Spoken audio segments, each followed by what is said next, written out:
పరిశుద్ధుడా మీకు వందనాలు స్తోత్రాలు తండ్రి యేసయ్యా దయగల తండ్రి కృపగల నాయన మీకే వందనాలు స్తోత్రాలు అయ్యా స్తుతులు తండ్రి స్తుతులు నాయన పరిశుద్ధాత్మ దేవుడా మీకే వేలాది వందనాలు స్తోత్రాలు నాయన స్తుతులు తండ్రి స్తుతులు నాయన పరిశుద్ధాత్మ దేవుడా మీకు వందనాలు స్తోత్రాలు చెల్లించుకుంటున్నాను ప్రభువా. ఎంతవరకు నాయన ప్రభువా నా తండ్రి పాటల్లో మీరున్నారు, ఆరాధనలో మీరున్నారు తండ్రి నాయన. ఈ సమయంలో మీ దివ్య వాక్యము ద్వారా నాతో మాతో అందరితో మాట్లాడండి నాయన ప్రభువా. ఇది ఎంతమంది బిడ్డలకు అవసరమైందో వారందరితో మీరు మాట్లాడండి నాయన. ప్రతి బిడ్డకి అర్థమయ్యేటట్టుగా నాయన గ్రహింపుని తండ్రి నాయన. ప్రతి బిడ్డ యొక్క హృదయాన్ని తెరవండి, మనోనేత్రాన్ని వెలిగించండి, ఆత్మనేత్రాలు తిరుగుతండి నాయన. ప్రతి ఒక్క బిడ్డ నా తండ్రి ఆత్మీయంగా సిద్ధపడాలి పరిశుద్ధాత్మదేవుడు, ఆత్మీయంగా సిద్ధపడాలి పరిశుద్ధాత్మదేవుడు, ఆత్మీయంగా సిద్ధపడాలి తండ్రి. విని ఊరుకునేవారుగా కాకుండా తండ్రి ప్రభువా నా తండ్రి విన్న వాక్యాన్ని నాయన ప్రతి ఒక్క బిడ్డ జీవితంలో నాయన ఇది అన్వయించుకోవడానికి సహాయం చేయండి ప్రభువా. మీకే స్తోత్రాలు తండ్రి. మీరే ఉద్దేశంతో మాట్లాడుతున్నారు ప్రతి ఒక్కరికి నాయన ప్రభువా చక్కగా అర్థమయ్యేటట్టుగా పరిశుద్ధాత్మ దేవుడా మీరే ప్రతి బిడ్డకి అర్థం చేపించండి నాయన. అర్థం చేపించి నాయన గ్రహింపుని తండ్రి సహాయం చేయమని యేసు అతి పరిశుద్ధ నామములో అడిగి వేడుకుంటున్నాము తండ్రి, ఆమేన్. హల్లెలూయా. ఇక్కడ మరి ఈ యొక్క పౌలు గారు ఎలా రక్షించబడ్డారో చెప్పాను, మొన్న కొంచెం చెప్పానండి, గుర్తుందా అందరికీ? కొద్దిగా చెప్పాను. ఆయన రక్షించబడిన తర్వాత ప్రభు కొరకు మరి అనేక మందికి సువార్త ప్రకటించడం అనేటువంటిది ప్రారంభించాడు అన్నమాట. ప్రారంభిస్తే విన్నవారు ఏంటి పౌలు ఇలా మారిపోయాడేంటి, ఇప్పటి వరకు బాగానే ఉన్నాడు కదా, చక్కగా చేస్తున్నాడని అనుకున్నాం మనం అని చెప్పేసి వాళ్ళందరూ ఆశ్చర్యపడుతున్నారట. ఇతనేంటి ఇలా మారిపోయాడేంటి అని ఆశ్చర్యపడుతున్నాడు. అనేకంటే వాళ్ళందరూ కూడా పౌల్ని ఇంక ఇష్టపడట్లేదు అనమాట అండి. పౌల్ని ఇష్టపడట్లేదు. ఎందుకని అంటే అతను అప్పటి వరకు సత్యం తెలుసుకోలేదు, ఇప్పుడు మరి సత్యం మిమ్మల్ని స్వతంత్రులుగా చేస్తుంది అని వాక్యం చదివించినట్లుగా ఆయన అప్పటి వరకు మతం కొరకు పోరాడాడండి. దేని కొరకు? మతం కొరకు పోరాడాడు. ఇప్పుడు మార్గంలోకి వచ్చాడు. ఎందులోకి వచ్చాడు? మార్గంలోకి వచ్చి ఇప్పుడు ఈ మార్గంలో ప్రవేశించండి అని చెప్తున్నాడు అందరికీ. ఏమంటున్నాడు? ఈ మార్గంలో ప్రవేశించండి, ఇందులో ప్రవేశిస్తేనే మనం పరలోకానికి వెళ్తాం, లేకపోతే లేదు. ఎప్పటి వరకు నేను కూడా మీ మధ్యనే ఉండి మరి ఎలా చేశానో మీకు అందరికీ తెలుసు, కానీ దేవుడు నన్ను దర్శించాడు. దర్శించినప్పుడు మరి నా కళ్ళ నుంచి పర్ల వంటివి రాలినయ్యి, అప్పటి నుంచి నాకు సమస్తము అర్థం అవ్వడం ప్రారంభించింది. అందుకని మరి మీ మధ్యనే నేను ఉన్నాను కదా, నేను ఏం చేశానో అంతా మీకు తెలుసు, మీకు మరుగైంది ఏది కూడా లేదు అని చెప్తుంటే వాళ్ళకి ఎవ్వరికీ కూడా ఇష్టం అవ్వట్లేదంటే, నచ్చట్లేదంట. ఎవరికి కూడా నచ్చినా నచ్చకపోయినా దేవుడు అంటాడు కదా, నేను ఏర్పాటు చేసుకున్న సాధనం అంటాడు పౌల్ని. ఏమంటాడండి? నేను ఏర్పాటు చేసుకున్న సాధనము. నిన్ను రాజుల ఎదుట నిలబెడతాను, అధికారుల ఎదుట నిలబెడతాను. నేను ఎక్కడ నిన్ను నిలబెడితే అక్కడ నువ్వు నా పేరట నిలబడాలి అని దేవుడు మాట్లాడతాడు అతనితో. అలాగే ప్రభు అంటే మరి అతను నిలబడిన ప్రతి స్థలంలో కూడా చాలా ఇబ్బందులు ఎదుర్కొన్నాడు అనమాట అండి. మీరు అనుకుంటారు సత్యము కొరకు మనం మాట్లాడితే అందరూ వినేస్తారేమో అని మీరు అనుకుంటారు. సత్యము కొరకు మాట్లాడనంత వరకు కూడా అనేక మంది మనల్ని వెంబడిస్తారండి. సత్యము కొరకు ఎప్పుడైతే మనం చెప్తున్నామో వాళ్ళకి అసలు నచ్చదండి. ఆ సత్య మార్గంలో ఉన్న వాళ్ళకి నచ్చుద్ది, కానీ ఆ సత్య మార్గంలో లేని వాళ్ళకి అది అసలు నచ్చదు అనమాట. ఇదేంటి ఇలా చెప్తున్నారేంటి, అందరూ ఒకలా చెప్తే వీళ్ళు ఒకలా చెప్తున్నారేంటి అని మరి అనిపిస్తుంది అన్నమాట. మన దేవుడు ఒక దర్శనాన్ని చూపించి కొంతకాలం మన దగ్గరకు కూడా వచ్చిన విశ్వాసేనండి ఆమె ఇప్పుడు ఎలా తయారైందనంటే దొంగలా తయారైందండి. ఎలా తయారైంది? ఎవ్వరూ చూడకుండా మరి కొన్ని పాత్రలు దొంగిలించడం ప్రారంభించింది అని ప్రభు చూపించారు. చూసారా? అనుకుంటారో మరి దేవుని మందిరంలోకే వస్తున్నారు కదండి, మంచి వాక్యాలే వీళ్ళు వింటున్నారు కదా, ఎందుకు వీళ్ళు ఎలాగ అయిపోయారు మరి అని మీకు డౌట్ రావచ్చు అన్నమాట. యేసు ప్రభు కూడా ఉన్న మరి ఇస్కరియోతు యోధ యేసుక్రీస్తు నమ్మేలేదా? చెప్పండి. మరి దేవుడు ఆయన్ని మరి మార్చేయొచ్చు కదా. మనంతట మనమే మారాలండి. భక్తి చేస్తున్న వారికి ఆ భక్తి వాళ్ళకి రక్షణ లేని భక్తి చేస్తే వాళ్ళకి రక్షణ ఇస్తాడు దేవుడు.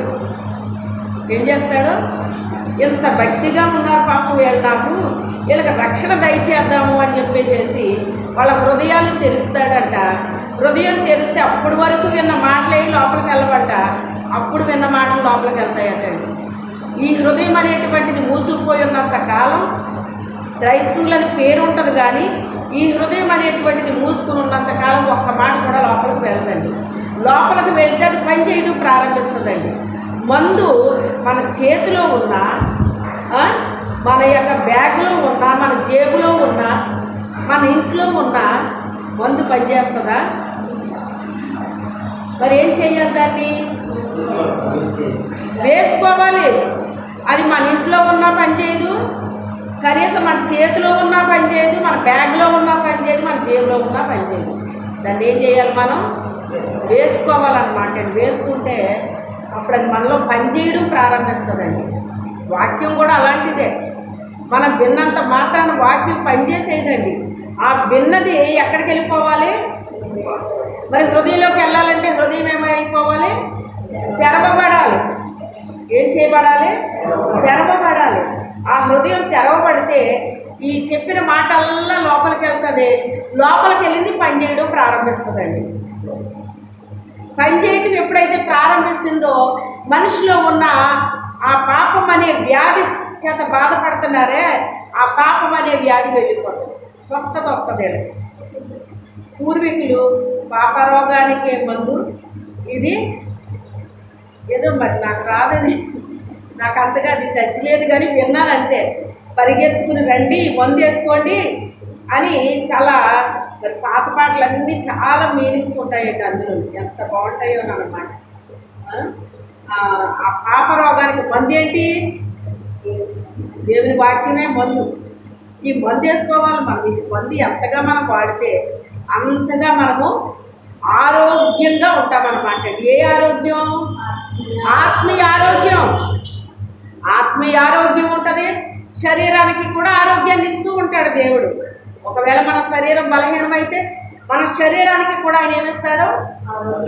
ఆరోగ్యాన్ని ఇస్తూ ఉంటాడు అన్నమాట. ఆయనే మనకి ఆరోగ్యాన్ని కలుగు చేసే దేవుడై ఉన్నాడండి.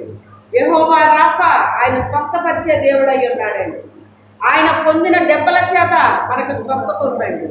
చాలా ఇచ్చాడు మనకు వాగ్దానాలు. ఆ వాగ్దానాల ప్రకారంగా మనం విశ్వాసంతో ప్రార్థన చేయాలి. ప్రార్థన చేస్తే సరిపోలేదు, కానీ దేవుడు నాకు స్వస్థత ఇస్తాడని ఏం చేయాలండి? మనం విశ్వాసం ఉంచాలి. స్వస్థత వస్తుందంటావా? రాదంటావా? వస్తుందంటావా?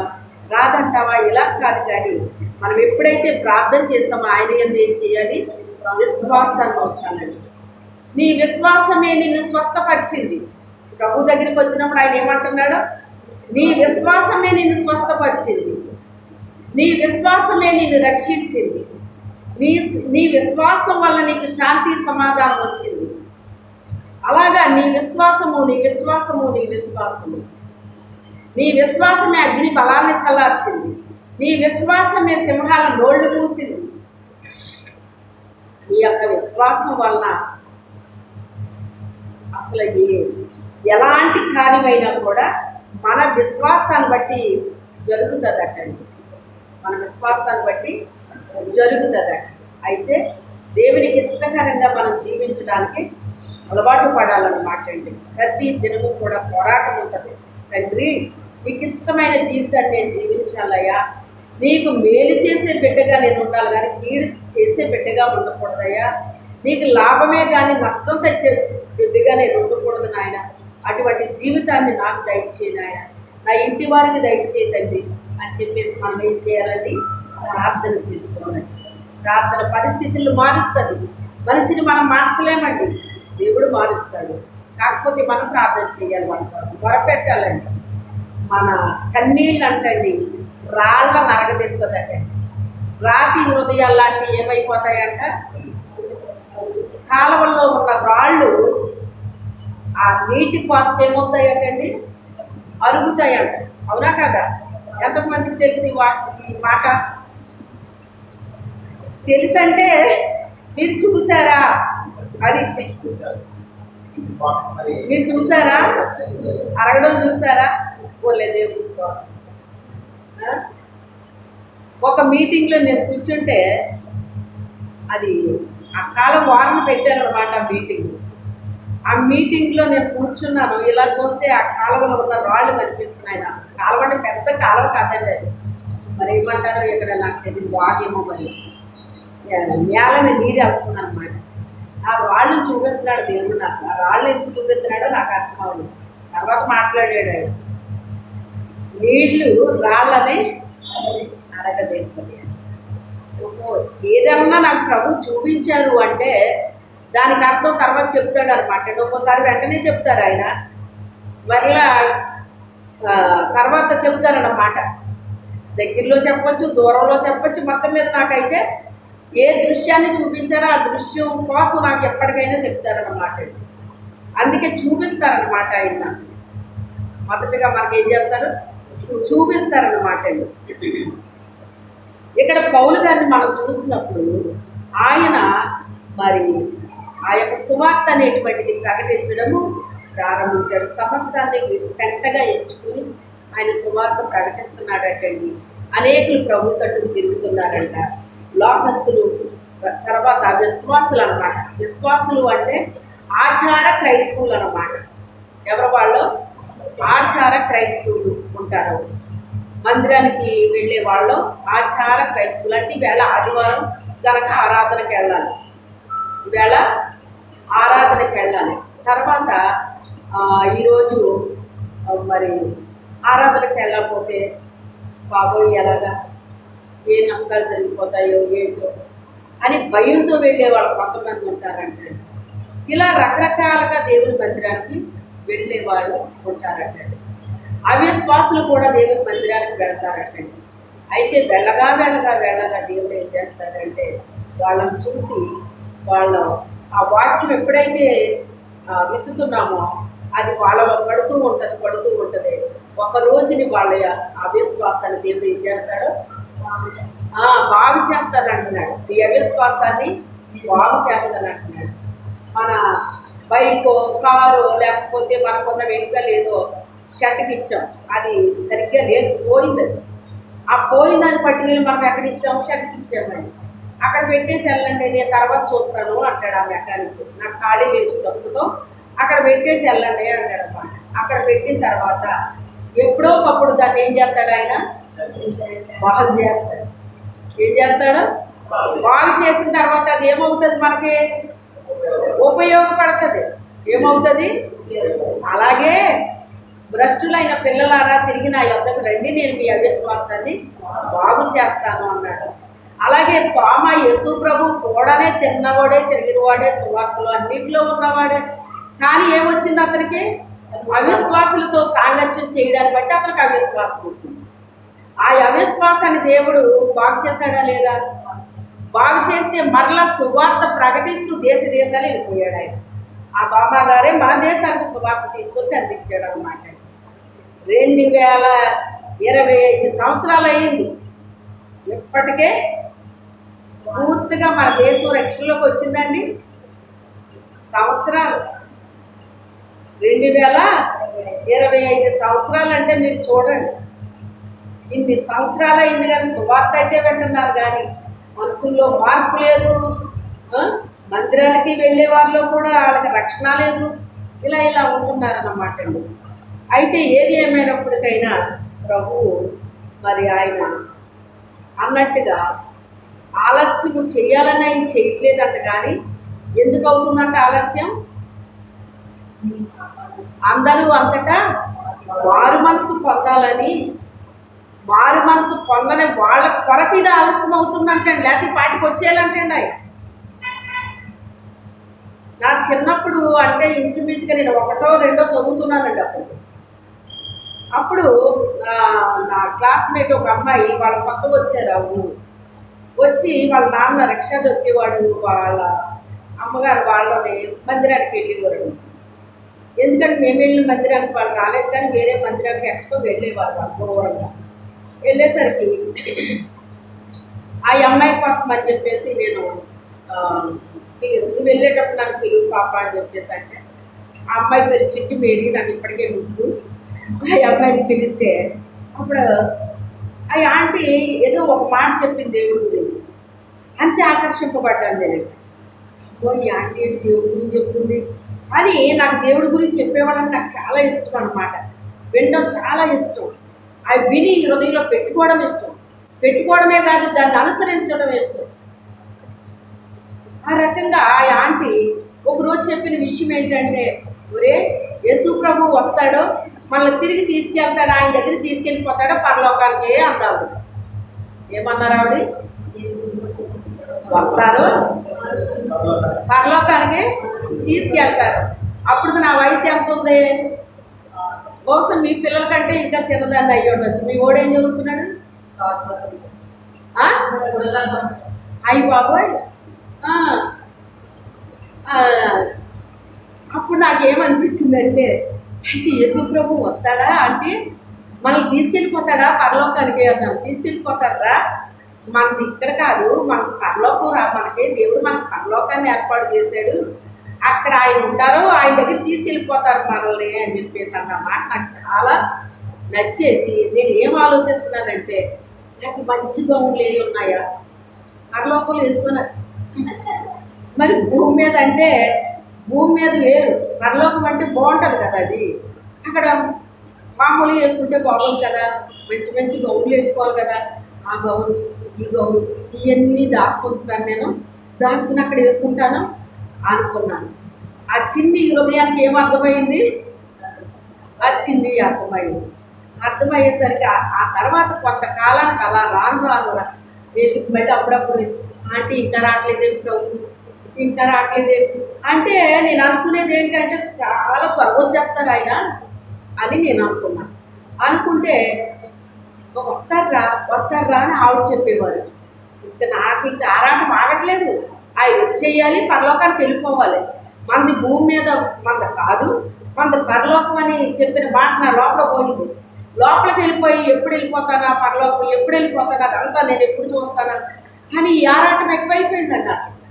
అయిపోయి ఎప్పుడు అంటే అని ఆవిడ అడగడం ప్రారంభం. వస్తారా అని చెప్తానే మళ్ళీ ఆ ఊరు విడిచిపెట్టి వెళ్ళిపోయారు. అయ్యో కనీసం ఈ ఆంటీ ఒక మాట అలా చెప్పింది, ఆ మాట కూడా చెప్పకుండా అయిపోయింది ఇప్పుడు అని బాధపడ్డాను. అయితే ఏది ఏమైనప్పటికైనా ఈ విషయం మీకు ఎందుకు చెప్తున్నాను అంటే, ఆనాటి నుంచి ఈనాటి వరకు నేను ఏం చేస్తున్నానండి, ఎదురు చూస్తున్నాను. వచ్చారు ఆయన, రాలేదు. అయితే వస్తానన్న ఆయన రాకుండా మానేస్తాడా? మానడు, ఆయన వస్తాడు. కానీ మనం ఒకటి గుర్తు పెట్టుకోవాలంట. ఇప్పుడు మన ఎవరైనా మన ఇంటికి వచ్చేవారు ఎవరైనా ఎక్కడున్నావు నువ్వు అంటే, నేను రాజమండ్రిలో ఉన్నాను అంటారు. అయితే రాజమండ్రిలో బస్సు ఎక్కారు అంటారు. ఆ తర్వాత మళ్ళీ ఫోన్ చేస్తాం, కోరుకొండ వరకు వచ్చారు అంటారు. తర్వాత ఫోన్ చేస్తే వాగ్వారం వచ్చారు అంటారు. తర్వాత ఫోన్ చేస్తే ఎక్కడో గోక్స్పేటను, సీతపెళ్ళను, పోలవరమను ఇలా చెప్తూ ఉంటారు.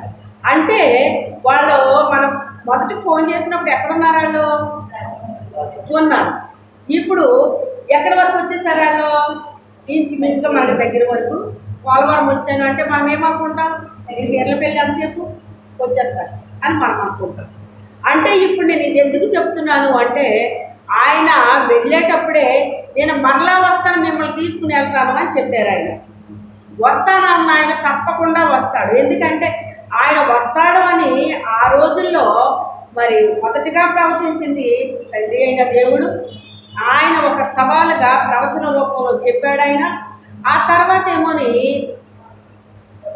ఎవరో ప్రవక్తలు చెప్తున్నారు, ప్రవక్తలు నాటు ఉంచాడు ఆయన. ఇదిగో ఆయన కన్యక గర్భవతి కుమారుని కంటదే ఆయనకి ఇమ్మానుయేలు అని పేరు పెడతారో ఇవన్నీ కూడా చెప్పడం జరిగిందండి. ప్రవక్తల చేత ప్రవచనాలు చెప్పబడ్డాయి. అయితే వచ్చాడు ఆయన. వచ్చిన తర్వాత ఆయన వింటున్నాడు. వచ్చిన తర్వాత రక్షణ గురించి చెప్తున్నాడు ఆయన అందరికీ. ఆయన రక్షణ కొరకు మారు మనసు పొందండి, దేవుని రాజ్యం సమీపించింది, మీరు మారు మనసు పొందండి అని సువార్త ప్రకటించడం ప్రారంభించాడండి. అలా చెప్తూ చెప్తూ చెప్తూ ఆయన ఏ పని మీద వచ్చారో ఆ పనిని ముగించాడా లేదా ఆయన? చెప్పండి. ముగించాడు. అంతా సమాప్తమైంది అన్నాడు. ఇంకా కొద్ది రోజుల్లో మనం కూడా ఆ వాక్యాలన్నీ మళ్ళీ చెప్పుకుంటాం. అంతా తండ్రి తనకు చెప్పిన పనిని చేసి ముగించేశాడు. తండ్రి సమాప్తమైపోయింది, నా ఆత్మ నీ చేతికి అప్పగిస్తున్నాను అంటే తండ్రి చెప్పిన పనిని కంప్లీట్ చేసేసాడండి. నేను ఎప్పుడు మీకు చెప్తూ ఉంటాను, ఒక పని మనకు దేవుడు ఇచ్చాడు అంటే దాన్ని మనం ఏం చేయాలి? కంప్లీట్గా చెయ్యాలి. కంప్లీట్గా చెయ్యాలి. అది ఏ పనైనా కావచ్చు, కంప్లీట్గా చేయడం నేర్చుకోండి. అప్పుడే మనల్ని ఎవరైనా నమ్ముతారు, మనల్ని ఎవరైనా ఇష్టపడతారో మరి దేవుడు కూడా ఇష్టపడతాడండి. కంప్లీట్ చేస్తేనే మరొక పని మనకు అప్పగిస్తాడండి, మరొకటి ఏదో మన చేతికి ఇస్తాడండి. అందుకని ఏ పనైనా కావచ్చు, మరి మన పైన ఉన్న అధికారులు కూడా మనం ఎవరిగా ఉండాలంటే ఏం చేయాలంట? వాళ్ళు చెప్పిన పని చెయ్యాలంటండి. మా వారు అలాగే చేసి వారి పిల్లలకు అలాగే చెప్తారు, చెప్పినా చెప్పకపోయినా వాళ్ళు కూడా అలాగే చేస్తారండి. కొంతమంది చెప్పేది ఏంటంటే వాళ్ళు అలాగే చెప్తూ ఉంటారు, చేసే కోది చెప్తూ ఉంటారు, మనం మానేసి వచ్చేది మనం అనేసి అంటూ ఉంటారు. కానీ మాది అలాంటిది కాదన్నమాట. ఆ యజమాని ఏ పని చెప్పారో ఆ పని కంప్లీట్ చేసే మనస్తత్వాలన్నమాట. ఒకసారి దినకర్ గారు కూడా అదే రాస్తారు ఆయన. అటు లోకస్తులైనా మనమైనా కూడా అంటే ఒక పనిని కంప్లీట్ చేస్తేనంట అది దేవుడికి ఇష్టం. కష్టపడి పని చేసే వాళ్ళంటే దేవుడు ఇష్టపడతాడని రాశారండి ఒక బుక్లో ఆయన. అయితే ఏది ఏమైనప్పటికైనా ఆయన కంప్లీట్ చేస్తాడండి తండ్రి చెప్పిన పనిని. వెళ్తూ వెళ్తూ చెప్పిన విషయం ఏంటంటే మరలా నేను తిరిగి వస్తాను, మిమ్మల్ని అందరినీ కూడా నాతో పాటు తీసుకెళ్తానని చెప్పాడు ఆయన. మాట ఇచ్చాడంటే తప్పకుండా అది నెరవేర్చబడుతుందండి. ఇప్పుడు నేను మీకు ఒక ఉదాహరణ ఇచ్చాను. రాజమండ్రిలో ఉన్నానన్నారు, తర్వాత చేస్తే అంటే ప్రయాణమై వాళ్ళు ఏం చేస్తున్నారు? వస్తూ ఉన్నారు. వారు ఏ వెహికల్ మీద వచ్చినప్పటికైనా, అది బస్సు అయినా లేకపోతే ఏంటది బండి అయినా కారు అయినా ఏదైనప్పటికైనా అందులో ప్రయాణం చేసి వాళ్ళు వస్తూ ఉన్నారన్నమాట అండి. మనకి దగ్గరికి వచ్చేసాను అనేసరికి, ఇప్పుడు ఎర్లపల్లి అనేసరికి మనము ఇంకెంత అయితేనే ఇంకొక నిమిషం పడుతుంది అని మనం అనుకుంటాం. అంటే ఎంత దగ్గరికి వచ్చారు ఇప్పుడు వాళ్ళు? ఎంత దగ్గరికి వచ్చారండి? అలాగే ప్రభు కూడా వస్తున్నాడు అంటే ఆయన బయలుదేరాడో లేదా? బయలుదేరాడు కదా. మరి బయలుదేరిన ఆయన వస్తూ ఉన్నాడు కదా ఆయన. మరి ఎందుకు ఆలస్యం అవుతుంది? మరి ఇన్ని సంవత్సరాలు అయింది కదా. అసలు నా గురించి మీరు ఆలోచిస్తే ఇంతకాలం నేను ఎలా వెయిట్ చేయగలుగుతున్నాను? నాకు ఇంకా ఎదిగే కొద్ది ఇంకా అనేక విషయాలు నాకు చెప్పబడ్డాయి కనుక అప్పుడు చిన్న వయసులో ఉన్నది, ఇంకా పెద్ద అయ్యాక మనకు ఉంటుందండి. ఇప్పుడు మంచి బట్టలు దాచుకోవాలి, అక్కడ వేసుకోవాలన్న ఆలోచన ఇప్పుడు ఉంటుందా? ఎందుకని? అది తెలియని వయసు. ఇప్పుడు తెలిసిన వయసులోకి వచ్చాము, అనేక అనుభవాల గుండా వెళ్ళాము, అనేకమైనవి చూస్తూ ఉన్నాము, వింటూ ఉన్నాము, చదువుతూ ఉన్నాము, మనము కూడా ఇతరులకే చెప్పుతూ ఉన్నాము, ఇతరులకు ఉపయోగపడుతూ ఉన్నాము. ఇవన్నీ కూడా ఒక రకంగా మన జీవితంలో అనుభవం పెరిగింది. ఏం పెరిగింది? మనిషి మారిపోవడం అంటే ఏమవుతుంది? మనకి ఒక అనుభవాలు గుండా వెళ్తూ ఉంటాం అన్నమాట అండి. 1వ క్లాస్కి ఉండే పరీక్ష 10th క్లాస్కి ఉంటుందండి. వాళ్ళు రాయగలరా? రాయలేరు. అంటే ఏ క్లాస్కి సంబంధించిన ఎగ్జామ్స్ దానికే పెడతారో దాన్ని రాయడం కూడా వాళ్ళకి కష్టం అనిపిస్తుంది. వాళ్ళ చిన్ని మనస్సుకి, ఆ చిన్ని బుర్రకి, ఆ చిన్ని కూడా వాళ్ళు ఏమంటారు, ఎలా రాసేవరా ఎగ్జామ్ అంటే చాలా తప్పుగా ఉందమ్మా అంటాడు. ఎలా ఉందంట? తప్పుగా ఉందంట. అంటే ఆ చిన్ని బిడ్డకి ఆ చిన్ని పరీక్ష ఎలా ఉంది? కష్టంగా ఉంది. అప్పుడు 10th క్లాస్ చదివే అమ్మాయో అబ్బాయో ఇంట్లో ఉన్నారు, వాళ్ళ అన్నయ్యో అక్కో ఎవరో. అప్పుడు వాళ్ళు ఏమంటారు, ఓ సదే రాలేకపోయావా నువ్వు, అది ఎంత ఈజీయో తెలుసా, ఎందుకని దాన్ని దాటుకుని వచ్చారు కదా. 5th దాటుకుని వాళ్ళు 10th వెళ్ళిపోయారు కనుక ఇప్పుడు 5th క్లాస్లో ఎగ్జామ్స్ వీళ్ళకి ఎలా ఉంటాయి? పోసి అంటారనమాట. అదే రాలేకపోయావా, అది కూడా రాదా నీకు అని చాలా ఇన్సల్ట్గా మాట్లాడితే వీళ్ళు ఎంత ఫీల్ అయిపోతారు అన్నమాట. ఎంత టఫ్ టీచర్, నీకు ఏం తెలుసు అంటే అవన్నీ మేము రాసి వచ్చాం లేవా, అవన్నీ మేము రాసి వచ్చాం, నువ్వు ఎలా చదువుతున్నావు, మేము అలా చదివచ్చిన వాడిమే, చదివి వెళ్ళిన ఆయనే మాస్టర్ అయ్యాడు కదా. అనుభవాలు ఇక అనుభవాలు మనలో పెరిగే కొద్దీ మనకేమొస్తుందో తెలుసా, సహనం వస్తుంది, ఓర్పు వస్తుంది, ప్రతిదాన్ని నిరీక్షణ వస్తుంది, నిదానిస్తాము, గ్రహిస్తాము, ఓర్చుకుంటాము, ఎదురు చూస్తాము. విశ్వాసము, ప్రేమ, నిరీక్షణ, ఈ మూడిట్లో శ్రేష్టమైనది ఏం చెప్పాడు ఆయన? నిరీక్షణ చెప్పాడు. ప్రేమ అందరికీ ఉంటుంది. తర్వాత విశ్వాసం ఎవరికి ఉండే అంత విశ్వాసం వాళ్ళకు ఉంటుంది. ఈ నిరీక్షణ అనేటువంటిది అది కష్టం. నిరీక్షించడం కష్టమా సులువా అండి? చెప్పండి. మనకు ఆకలేస్తుంది కదా అని చెప్పేసి కూర పొయ్యి మీద పెడితే ఇమ్మీడియట్గా ఉడుకుద్ది. అది ఎప్పుడు బాగానే వండావు కానీ ఇప్పుడేంటి ఇలా వండావు అంటే, మరి నువ్వు ఆకలి అన్నావు కదా అందుకే గమ్మున వండేసాను, అందులో ఇంకా వేయాల్సింది నేను వేయలేదు అంట. అంటే దేనికైనా కూడా ఒక నిరీక్షణ అనేటువంటిది మనకి ఇది చాలా అద్భుతమైన అనుభవం అంటాడు. నిరీక్షణ అనేటువంటిది చాలా అద్భుతం అన్నమాట. అది నిరీక్షణ అనేది అసలు మనుషులకి తక్కువ అదేనండి, నిరీక్షించలేదు, ఓపిక ఉండదండి, ఓపిక ఉండదు. ఏదైనా జరగాలి అంటే వెంటనే జరిగిపోవాలి, దానికోసం నిరీక్షించలేదు. కానీ నిరీక్షణ అనేటువంటిది చాలా అద్భుతమైనది అన్నమాట. మనం ఆ నిరీక్షణ అనేటువంటిది మనలో ఉన్నటప్పుడు అండి, దేవుడు మనకి ఏది ఇస్తానన్నాడో దాన్ని తప్పకుండా మనం ఏం చేస్తాము? పొందుకుంటాము. ఏం చేస్తాం? పొందుకుంటాము. ఇప్పుడు ఆయన వస్తానన్న ఆయన బయలుదేరాడు, వస్తూ ఉన్నాడు, కానీ ఆలస్యం అయిపోతుంది. మొదటి వచ్చిన వాళ్ళకి నీరసం వస్తుందా, లాస్ట్ వచ్చిన వాళ్ళకి నీరసం వస్తుందా అండి? కదా, ఆ నీరసం వస్తుంది, కురుపాట్లు వస్తాయి, బలహీనత వస్తుంది. రెడీ అయిపోయి కూర్చున్న తర్వాత మరి వెంటనే బస్సు వచ్చింది అనుకోండి, వెంటనే ప్రయాణం బయలుదేరామనుకోండి, ఎలా ఉంటుంది? మాకు చాలా అనుభవాలు ఉన్నాయండి ఇలాంటివన్నీ కూడా. అయ్యగారు ఎక్కడికన్నా ఊరు వెళ్దామని చెప్పి, మీరు రెడీ అయిపోండి నేను ఇప్పుడే వస్తానని వెళ్ళిపోరండి.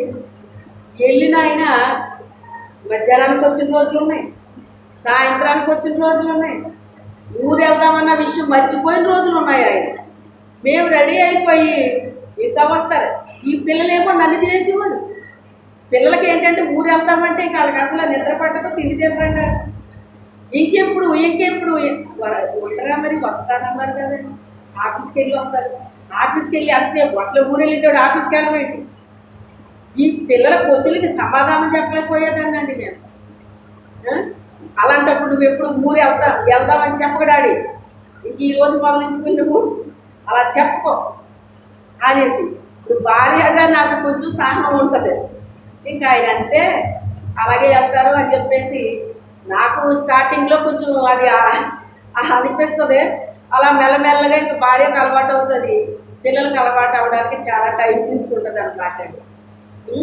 వాళ్ళు వెళ్ళాలంటే వెళ్ళిపోవాలంతే, ఇంకా మైండ్లో ఫిక్స్ అయిపోతారే. ఇంకా ఈ ఎదురు చూసే అనుభవం అనేటువంటిది అది చాలా అందమైన అనుభవం అన్నమాట అండి. ఆ నిరీక్షణ అనేటువంటిది మనల్ని ఎప్పుడు కూడా సిగ్గుపరచదటండి. ఆ నిరీక్షించే టైంలోనే నీరసం వస్తుందటండి. ఏమొస్తుంది? నీరసం వస్తుందట, కురుగుపాట్లు వస్తాయట. అది బుద్ధి కలిగిన వాళ్ళకి వచ్చింది, బుద్ధి లేని వాళ్ళకి వచ్చింది. కానీ ఆయన పిలిచాడా లేదా? ఇదిగో పెండ్లి కుమారుని ఎదుర్కొని రండి అన్నప్పుడు అందరికీ ఆ పిలుపు వినబడిందా లేదా? అంటే భూమి గుండ్రంగా ఉంది కాబట్టి ఇప్పుడు మనకి పగలో వేరే దేశంలో ఇది రాత్రి ఉంటుంది, ఒక దేశంలో తెల్లవారుతుంటే మరో దేశంలో సాయంత్రం అవుతూ ఉంటుంది. ఇది గుండ్రంగా ఉంది కనుక ఒక్కో దేశంలో ఒక్కో మరి కాలంలాగా ఇది ఉంటుంది అనమాట. అందుకే ఎత్తబడే టయాన్ని ఎలా రాశాడు అంటే, ఇద్దరు మంచం మీద ఉంటారు, ఒకళ్ళు ఎత్తబడతారు, ఒకళ్ళు విడిచిపెట్టబడతారు అని రాశాడు. ఇద్దరు తిరుగులు విసురుతారు, ఒకళ్ళు ఎత్తబడతారు, ఒకళ్ళు ఉంటారు అని. ఇద్దరు పొలంలో పనిచేస్తూ ఉంటారు, ఒకళ్ళు ఎత్తబడతారు, ఒకళ్ళు విడిచిపెట్టబడతారు అని చెప్పేసి. అంటే మంచం మీద ఉన్న వాళ్ళు ఒకళ్ళు వెళ్ళారు, ఒకళ్ళు ఉన్నారు అంటే ఇది బైబిల్లో కొంచెం ఏంటంటే స్టడీ చేసిన వాళ్ళు చెప్పే మాటలు అన్నమాట అండి. అది రాత్రి అయ్యి ఉండొచ్చు అన్నారు అన్నమాట. మంచం మీద పడుకునేది ఎప్పుడు? రాత్రి. ఆ రాత్రి పడుకున్నప్పుడు ఆయన వస్తాడు అని అనుకుంటారు. మరి రాత్రి పడుకున్నప్పుడు వస్తే మరి పొలంలో పనిచేసే వాళ్ళు రాత్రి ఎందుకు చేస్తారు? వాళ్ళు పగలే కదా చేసేది అని చెప్పి అనుకునేసరికి అయితే అది పగలయ్యి ఉండొచ్చు అని. అంటే ఇది పగలో కాదు, ఇది రాత్రి కాదు, తెల్లవారుజాము కాదు, అక్కడ టైం ఏమీ కూడా మనకి ఇవ్వబడలేదు. కానీ అలాగా కొన్ని సూచనలు చెప్పాడు అనమాట ఆయన. ఈ సూచనలు అనేటువంటివి చూసినప్పుడు భూమి గుండ్రంగా ఉంది కదా, ఈ గుండ్రంగా ఉన్నటప్పుడు అన్ని దేశాల్లో పగలే ఉండదు. ఒక దేశంలో రాత్రి ఉంటుంది కనుక వాళ్ళు పడుకున్నారు, ఒక దేశంలో పగలుంది కనుక వాళ్ళు పని చేసుకుంటున్నారు. అది సాయంత్రం వేళ అయ్యి ఉండొచ్చు, అది ఉదయం వేళ అయ్యి ఉండొచ్చు, అది రాత్రి అయ్యి ఉండొచ్చు. ఇలాగా అప్పుడు అర్థం చేసుకున్నారండి. ఏది ఏమైనప్పటికైనా రాత్రి పడుకున్న వాళ్ళైనా పగల పని చేసుకునే వాళ్ళకైనా పిలుపు అనేటువంటిది అందరికీ కూడా వినబడుతుందండి. కేక వినబడుతుందండి. ఎలా వినబడుతుందండి? ఇలాగే వినబడుతుందండి. ఇప్పుడు ఏం చెప్తున్నాను నేను? ప్రభా ఇక్కడ ఏమి రాయాలి అన్నప్పుడు ఈ వాక్యాన్ని నాకు దేవుడు ఇచ్చాడండి. ఇచ్చినప్పుడు సహజంగా ఆ వాక్యాన్ని ఎవరో రాయరండి. ఆ వాక్యాన్ని నాకు ఇచ్చి ఈ పెయింట్ చేసేటప్పుడు నాకు ఆలోచన వస్తుందన్నమాట. ఇక్కడ ఒక బోర, అక్కడ ఒక బోర పెట్టి ఊదినట్టుగా వేస్తే బాగుంటుందని నాకు అనిపించింది అనమాట అండి. అంటే దాని అర్థం ఏంటి? ఇదిగో నేను చదవండి అని ఇప్పుడు అవి ఏం చేస్తున్నాయి? బోర్లు ఊదుతున్నాయి. ఏంటయ్యి? దేవదూతలు, దేవుని యొక్క దూతలు. భూమి మీద దేవుని యొక్క దూతల్లాగా పనిచేస్తామండి కొంతమంది, మీ అందరూ కాదు. ముఖ్యంగా ఈ వాక్యము అందరూ చెప్పరటండి. ఆ వాక్యాన్ని వాళ్ళకి చెప్తున్నారు అంటే కనుక వాళ్ళని లాస్ట్ను పెట్టాడటండి ఆయన. ఆయన రాకడ కొరకు అందరూ చెప్పరటండి. ఆ రాకడ కొరకు చెప్పారు అంటేనే వాళ్ళు దేవుని యొక్క దూతలు ఏం చేస్తున్నాయటండి? బోరలు ఊదుతున్నాయంట. ఇప్పుడు బోర ఊదుతున్నాను అనమాట. మిమ్మల్ని ఏం చేస్తున్నాను నేను? మీకు అర్థమవుతుందో లేదో, కొన్ని రోజుల నుంచి మిమ్మల్ని మేలు కొలుపుతూ ఉన్నాను. నేను ఏం చేస్తున్నాను? మేలు కొలుపుతూ ఉన్నాను. మిమ్మల్ని కాస్త మరి పొయ్యూదినట్లుగా మండిస్తున్నాను అన్నమాట. కొన్ని మాటలు మీకు ఎలా ఉన్నాయి చెప్పండి? ఎలా ఉన్నాయి? ఉన్నాయా లేదా? వెలుగు చేసేస్తాడు దేవుడు. ఆకాశంలో నుంచి మనకి వినపడుతుందని మీరు అనుకుంటున్నారు. బోర్లో ఆకాశంలో వినపడతాయి అని అనుకుంటున్నారు. ఆకాశంలో వినబడితే వినపడవచ్చు, లేకపోతే లేదు. కానీ మేమే ఆ బోర్లు ఊదేవాళ్ళం, అందరూ కాదు. ఎవరైతే రాకడ కొరకు చెప్తున్నారో వాళ్ళు దేవుని యొక్క దూతలుగా బోరలు ఊదుతూ ఉన్నామన్నమాట అండి. ఆయన వచ్చేస్తున్నాడు. ఆయన త్వరగా వస్తున్నాడు, మీరు సిద్ధపడండి సిద్ధపడండి సిద్ధపడండి అని మేమేం చేస్తున్నాం? దూరం ఊగుతూ ఉన్నాం. మీరు ఏం చెయ్యాలి? ఇప్పుడు వెలుగు రావాలి. ఆత్మీయ జీవితంలో వెలుగు రావాలి, శరీర జీవితంలో వెలుగు రావాలి. రెండూ రావాలండి.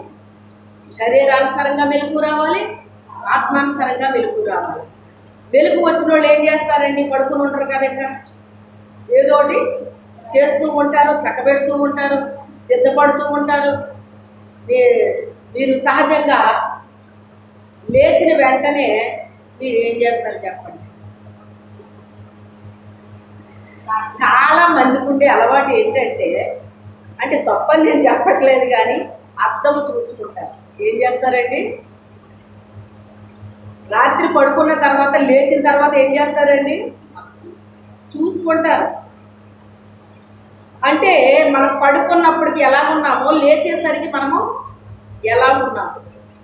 తల అంతా చిరిగిపోతే, మన మొహం అంతా ఏదోలాగా అయిపోతే, ఇవన్నీ జరుగుతాయి అన్నమాట. ఈ లేచిన వ్యక్తి ఏం చేస్తారు మరి? అప్పుడు దేవుల్లో సిద్ధపడడం అంటే ఏంటి? మరలా తిరిగి అన్నీ చేసుకోవాలండి. తల దూకోవాలి, మరి స్నానం చేయాలి, వస్త్రాలు ధరించాలి. పెండ్లి వస్త్రం ఇచ్చేసాడు మనకు ఆయన, ప్రధాన వస్త్రం ఇచ్చాడు. ఆ వస్త్రాన్ని ధరించుకుని వెళ్ళాలన్నమాట అండి. పెండ్లి వస్త్రం ఇస్తాడు ఆయన.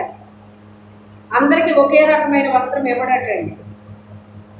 నమ్మకముగా భార్యలాగా ఎవరైతే పనిచేశారో వారికి బంగారు వస్త్రాలు ఇస్తాడటండి. వేరే వాళ్ళకి పనిచేసిన వాళ్ళకి తెల్లని వస్త్రాలు ఇస్తారటండి. పరలోకమే కదా అని మనం అనుకుంటాం, కానీ అందులో కాస్త గ్రేడింగ్లు ఉంటాయన్నమాట. ఎవరు కష్టపడింది వాళ్ళు. ఇప్పుడు మనకందరికీ ఒకే వస్తుందండి? ఎవరికి వచ్చేది వాళ్ళకి వస్తుంది. దేవుల్లో ఎవరు ఎంతగా కష్టపడుతున్నారో, పనిచేస్తున్నారో, కొన్ని వాళ్ళ జీవితంలో త్యాగం చేశారో, ఎవరు ఏది చేశారనేటువంటిది మన పేరట ఒక గ్రంథం రాయబడుతూ ఉంటుంది. దాని ప్రకారంగా ఆ పరలోకంలో మనకి స్థానాలు ఉంటాయన్నమాట. స్థానాలు ఉంటాయట. ఒక ఆవిడికి పరలోకాన్ని చూపించినప్పుడు ఆ పరలోకం ఆవిడని తీసుకెళ్తున్నారట. వాళ్ళ బంధువులు వచ్చారటండి. 2 స్త్రీలు బంధువులు వచ్చారట ఆవిడ దగ్గరికి. వచ్చినప్పుడు ఇంక పలకరించుకున్నారంట. వీళ్ళు ఎవరో నీకు తెలుసా అంటే, అవును మా బంధువులే ప్రభువా అనేసి ఇవిడ అన్నారంట. మాట్లాడుతున్నారు. ఆ తర్వాత ప్రభు అన్నారంట, ఇదిగో మీరు ఆ స్థలానికి వెళ్ళండి అని ఒక స్థలాన్ని చూపించారట వాళ్ళకి. ఈవిడ్ని మాత్రం నువ్వు రా నాకు కూడానని పైకి తీసుకెళ్ళిపోయారట. పైకి తీసుకెళ్ళేసరికి అక్కడ ఒక చైర్లో, అంటే చైర్ కాదు కానీ ఒక సింహాసనం అని చెప్పుకోవాలి. ఆ సింహాసనంలో ఒక 20 సంవత్సరాలు యవనస్తురాలు కూర్చున్నట. మరి ఆమె తల మీద కిరీటాలు ఉన్నాయట. చేతిలో ఒక రాజదండం ఉన్నట్టండి, బంగారు దండం. ఆమె జుట్టు పొడవాటి జుట్టు అటండి. ఆ జుట్టు ఉందంట. తెల్లటి వస్త్రాలు ఉన్నాయి. ముఖం మీద క్రిస్టియన్స్కి ముఖం మీద వెయిలు వేస్తారండి. ఆ వెయిలు ఉందంట. వెయిలు ఉన్నప్పుడు ఈమెవరో నీకు తెలుసా అన్నారట ఆయన. నాకు తెలియదు అన్నారు. అప్పుడు ఆయన అన్నారంట, ఆ ముఖం మీద ఆ వెయిలు తీయి అన్నారంట. వెయిలు తీస్తే ఆమెనంటాను. ఎవరు అంటే నేనే ప్రభు అని. ఆవిడ 20 సంవత్సరాల్లో ఉన్న, ఆ వయసులో ఉన్న వ్యక్తిగా అక్కడ ఉన్నదట. అప్పుడు ప్రభు అన్నారంట, ఈ దర్శనాన్ని ఆవిడకి ఎందుకు చూపించారంటే, సేవలో చాలా సమస్యలు వచ్చేస్తాయండి. చాలా ఒక రకంగా చెప్పాలి అంటే మెంటల్ టెన్షన్ ఉంటుందండి. చాలా భయంకరమైన వ్యాధులకి గురవుతూ ఉంటాము కొన్ని పరిస్థితుల్లో. ఎందుకు అంటే అబద్ధ సాక్ష్యాలు అనమాట అండి. అబద్ధపు మాటలు, చెడ్డ మాటలు, ఇవన్నీ కూడా ప్రచారాలు చేస్తారన్నమాట అండి. చూడండి, అగ్ని లాంటి దైవజనుడని మీ ఏలియా గురించి మీలో ఎవరు నిజమైన ప్రవక్తలో, ఎక్కువ ప్రవక్తలు ఎవరో, బయలు ప్రవక్తలు ఎవరో ఇప్పుడు తీర్చుకుందామని సవాలు చేసినందుకు 450 మంది ప్రవక్తలు కూడా యెజబెలు ప్రవక్తల కింద వెళ్ళిపోయారు. ఈయన ఒక్కడే ఎక్కువ ప్రవక్తగా నిలబడ్డారు. ఆ రకంగా నిలబడిన ఆయన మీద పగ పెట్టుకుని సైతానని నేను చెప్పాను మీకు. యెజబెలు అంటే ఎవరో సాతాను. అప్పుడు పగపట్టి మా మీద కూడా పగపడుతుందండి, తెలుసా మీకు? మా మీద కూడా పగపట్టి చాలా మా మీద ప్రయోగాలు చేస్తూ ఉంటుంది అనమాట. ఆయన మీద పగపట్టి ఏం చేసిందంటే కొంతమందిని కూలికి పెట్టి వాళ్ళు ఆయన మీద చెడ్డ మాటలు అబద్ధ సాక్ష్యాలు పలికేటట్టుగా కూలికి పెట్టిందంటండి. అలాంటివి మా మీద జరుగుతాయండి, తెలుసా మీకు? అలాంటివి విన్నప్పుడు గుండె పగిలిపోదా చెప్పండి? మన గురించి చెడ్డ మాటలు పలుకుతుంటే, అబద్ధపు మాటలు పలుకుతుంటే హృదయం ఎంత గాయమైపోద్దండి. అది తగ్గడానికి ఎంత టైం తీసుకుంటుందండి. అదేంటంటే అందులో ఇంకా అలాంటివి మనం అనుభవించి ముందుకు వచ్చేసరికి ఏం చేస్తామంటే అనుకుంటే అనుకోనివ్వండి అనే స్టేజ్కి వస్తాం. ఎందుకని? అలాంటి పడి ఏమవుతాం? మేము స్ట్రాంగ్ అవుతాం అన్నమాట. అందుకే దేవుడు కూడా అలాంటి మాటలో పడకుండా చేయడు, కానీ పడేటట్టే చేస్తాడు ఆయన. ఎందుకంటే మేము బలంగా తయారవుతాం అన్నమాట. అప్పుడు వాళ్ళన్నా మేమేం పట్టించుకోమండి. అంటే ఇప్పుడు వాటి పైన ఏం పొందాము? జయం పొందామన్నమాట. జయం పొందాము. అయితే ఈ రీతిగా మరి చాలా అనుభవాలు కూడా మేము వెళ్ళాల్సి వస్తూ ఉంటుందండి. నేను ఎక్కడ స్టార్ట్ చేశాను ఎందుకంటే దేని గురించి ఏదో చెప్పబోయి ఎక్కడికో వెళ్ళాను. ఆయన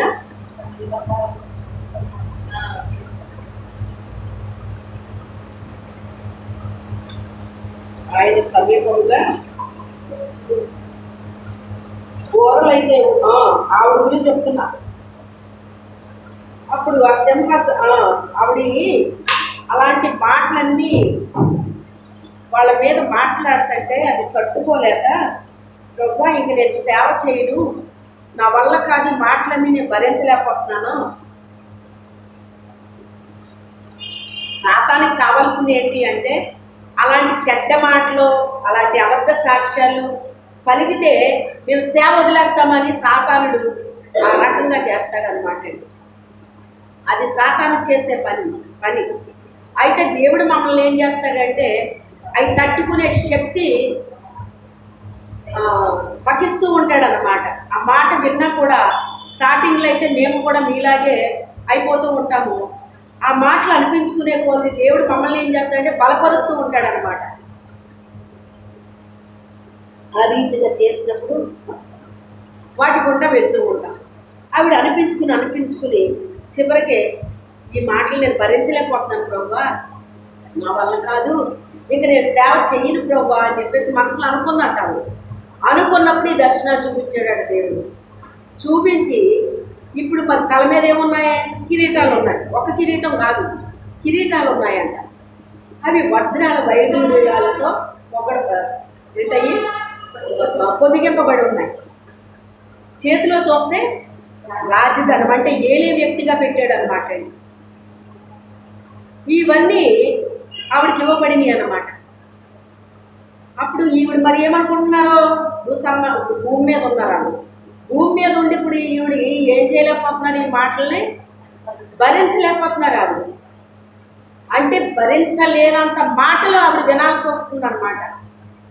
బాబోయ్ ఇలాంటి మాటలు నా వల్ల కాదు అనేసి, ఇక నేను ఎందుకు ఈ మాటలన్నీ నేను అనిపించుకోవాలా అని చెప్పి ఆవిడకి నేను చెయ్యను ప్రభు, నీ సేవకి నేను చెయ్యను, నా వల్ల కాదు, ఈ మాటలు నేను పడలేకపోతున్నాను అని చెప్పేసి ఆవిడ ఎప్పుడైతే అనుకున్నాను, ప్రభు తీసుకెళ్ళి ఆ దర్శనాన్ని చూపించి, ఇదిగో నీకు ఇలా చెయ్యాలనుకుంటున్నాను, ఇది కావాలా, సేవ మానేస్తావా అన్నారంట. నీకు ఇది ఇవ్వాలనుకుంటున్నాను, నిన్ను ఈ స్టేజ్లో పెట్టాలనుకుంటున్నాను ఇక్కడ పరలోకంలో. ఆమె బంధువులు వెళ్ళారు కానీ ఎంతవరకు వెళ్ళారు? వాళ్ళు కిందే ఉండిపోయారు. వాళ్ళు పరలోక రాజ్యంలో అందరూ కలిసి ఒక చోట ఉంటారంటే ఒక చోట అసలు ఉండనే ఉంటారండి. ఎవరు ఎంత త్యాగాలు చేస్తారో వాళ్ళ త్యాగాలను బట్టి వాళ్ళ యొక్క స్థితిని బట్టి పెడతారు కదా ఆయన.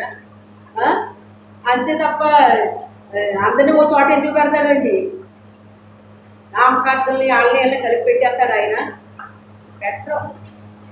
నిన్ను ఇలా చెయ్యాలనుకుంటున్నాను, నీ స్థానంలో పెట్టాలనుకుంటున్నాను, ఉంటావా సేవ మానేస్తావా అన్నాడు. ఎప్పుడైతే తనకు తాను చూసుకుందో అని, అమ్మో ఇలాంటి స్థితిలో నన్ను పెట్టాలనుకుంటున్నావా ప్రభు అని, ప్రభు ఎన్నైనా నేను పడతాను, నీ సేవే చేస్తాను అన్నదంట. హల్లెలూయా. అయితే అట్టి దర్శనం నేనేం చూడలేదు, కానీ మీకు మన మామగారి గురించి చెప్పానే, ఆ మామగారు చూసింది. మరలా ఇంకో పాస్టర్ గారు ఒక ఆయన ఎవరో చూశారు. అలాగే కొంతమంది చూసి చెప్పారన్నమాట, అమ్మ మీ తల మీద ఒక కిరీటం కనబడుతుంది అని చెప్పి ఊరండి. మీ తల మీద ఒక కిరీటం కనబడుతుందని నవ్వి ఊరుకునేదాన్ని అన్నమాట. ఎందుకంటే నేను కిరీటాల కోసం నేను సేవ చేయట్లేదు, నా ప్రభువు కోసం నేను సేవ చేస్తున్నాను.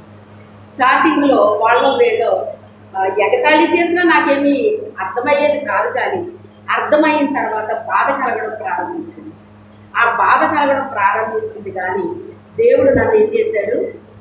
బలపరిచాడు. ఆయన బలపరిచే కొద్దీ ఇప్పుడు ఏ స్టేజ్కి వచ్చానంటే, నా మొహం మీద మాట్లాడినా కూడా ఇప్పుడు వాళ్ళు నేనేం చేయను, అసలు కేర్ చేయను అన్నమాట. ఐ డోంట్ కేర్ అంటారు కదా, నీకు అసలు అలాంటిది ఏమీ లేదన్నమాట అండి.